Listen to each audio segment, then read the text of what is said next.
told that I couldn't go to the north just once. I was told that the land and people would find a way into my heart and that I would forever be changed.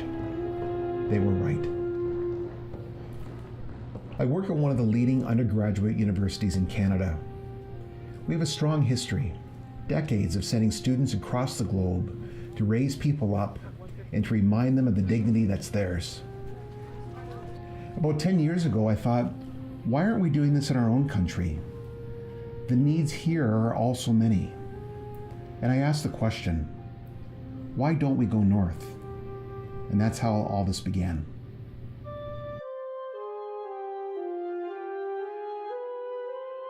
It was a real culture shock to go up there, and the fact that I had a culture shock within my own country I thought was probably one of the most important things about going up there. We all live in Canada, but we're all living such different lives. There's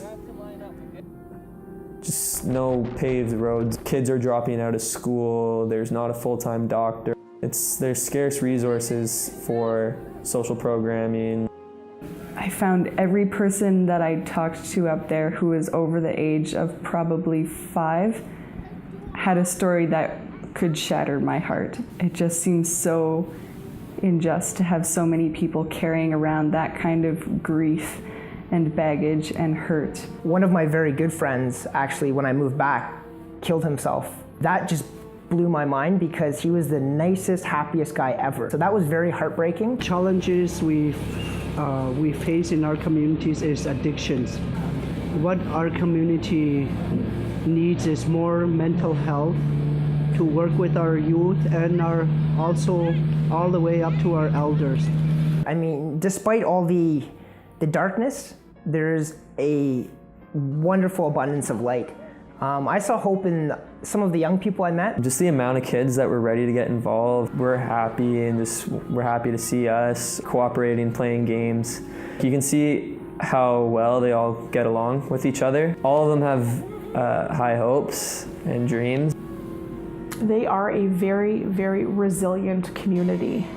Their faith appears to be a source of sustenance, a source of hope, a source of life for all of them. Our drumming, our language is very strong.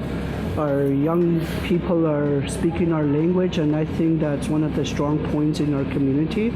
Our goal is to rebuild trust, establish alliances, to better understand and respond to the complex challenges before us, and to offer emotional, spiritual, and financial support wherever possible.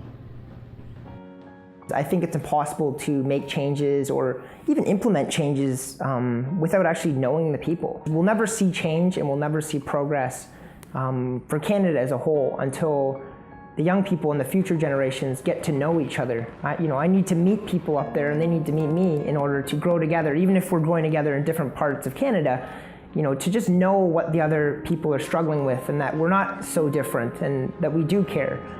For me, I think the most important thing was building empathy. I think my heart is definitely softer for the North. There are major differences between life in the North and life down here. My whole perspective going up was to go with an empty cup and allow it to be filled, as opposed to the other way around. To just go and be with and take everything in